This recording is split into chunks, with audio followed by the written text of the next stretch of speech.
Hey there, Jamie with Brazelton Realty here, and welcome to Living in Northern Colorado. On this channel, we talk about all things Northern Colorado related, whether it's the food, whether it's the breweries, whether it's hiking, whether it's hunting, fishing, outdoor activities, the mountains, you name it. We talk about it and we try to help people understand what life is like here in Northern Colorado. So if they're thinking about moving here, they can make a better decision and we can hopefully give people a picture of what it's like to live in this oasis north of Denver.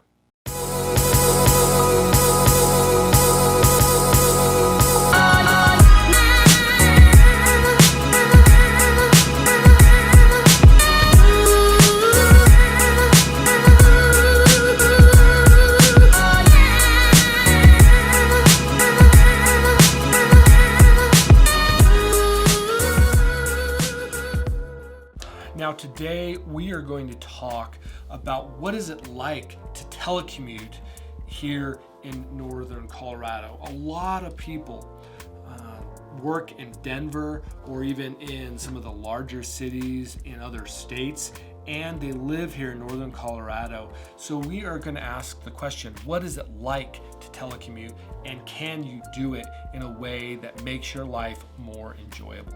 Now, telecommuting isn't something that we're just now talking about. It's something that has been going on for a really long time. But here in 2021, post-COVID, people are really driving this point home because a lot of businesses are sending people home to work. And now people are asking the question, well, if I have to work from home, why does my home have to be close to my work? And that's a great question. And so a lot of people have said, I would like to live somewhere else. I don't need to live in the big city anymore. I can live in a smaller community. I can live where the lifestyle is more enjoyable and I can still do the job that I love. Now here in Northern Colorado, we have been seeing people flock here for decades telecommuting because it is an enjoyable place to live because of the community life. We have an extremely active community who loves to be outdoors, and we have gorgeous weather almost all year round. And so within a week's period, you can almost always find a day where you can get out and do something fun. And so lots of people are flocking here right now, trying to pick up some real estate and live in Northern Colorado.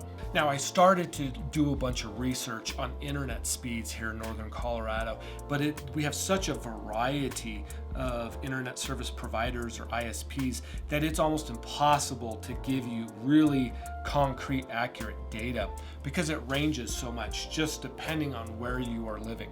Now, we have a lot of new communities coming up in Windsor and Severance and Johnstown, and some in Greeley and some in Loveland from Collins. And a lot of those new communities, they're running fiber directly to that community and they're getting gig speeds right out of the gate, which is awesome. However, some older communities just lack some of that infrastructure and they're still struggling to get 15 to 20 megs, in some of those communities. We also have some wireless carriers, Rise Broadband, and a few others that are doing some microwave technology. So if you have line of sight, those are a fairly good option. We see those a lot in some of the rural areas that don't have the infrastructure put in. Sometimes, farms and ranches, those are good options. We also have some smaller ISPs and some of these small, like Wiggins, some of these small communities that they're pulling fiber to farmhouses. And so you'll have this farmhouse in the middle of nowhere that gets like gig speeds. It's crazy. So it really depends on what property you're looking at, but chances are you're going to be able to find adequate connectivities to get to yourself to your office, virtually speaking, without causing any delay. Now, the other option that a lot of people, myself included, have taken advantage of is there's a lot of small office complexes within the cities that you can live in the city and then go rent an office. Personally, I'm renting an office space, which is like a 10 by 15 office room for $400 a month. And so you can get yourself an office space if working out of your house may not be an option. We're also seeing this idea of co-working spaces where instead of an enclosed office that you're renting, you have more like cubicle or office space that you'll just go rent a desk there for a week. Sometimes you can rent them for a day, or you can do it monthly, and it's more of an open environment because a lot of people, they want to telecommute, but they don't want to be isolated from everybody. And so these last two options, they may fit you better because you may need some of that interaction from other people during the day as well. And this gives you that interaction while giving you the ability to work with high internet speeds and Wi-Fi. And even some of them offer secretarial services. So if you need somebody to answer phones for you, if you need some of those assistants, you certainly can take advantage of those as well.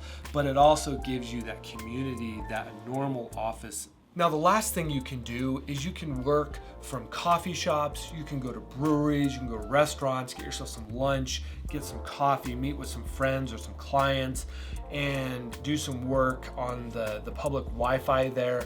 This is something that I take advantage of all the time. I'm always looking for a different environment where I can go and I can do some work, but also be immersed in the culture, be immersed with people. That way I'm getting fed some of that social interaction that I need while doing work and being as efficient as I possibly can. I'll connect to my office, I'll do whatever I need to get the job done.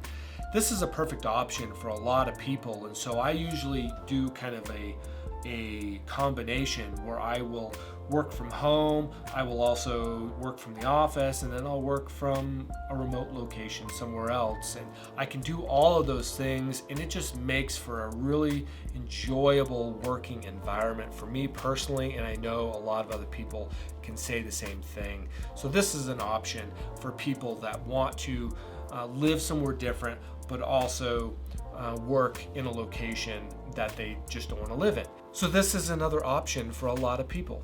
Now, maybe you do work in Denver. Maybe you do need to telecommute for the most part, but you also will need to drive, and you will need to go into the office every once in a while. If that's you, I'm going to put together another video here shortly talking about the commuting process to Denver and what that looks like, and give you some options to think about, because all commuting is a little bit different, and this may not be as bad as you think it is.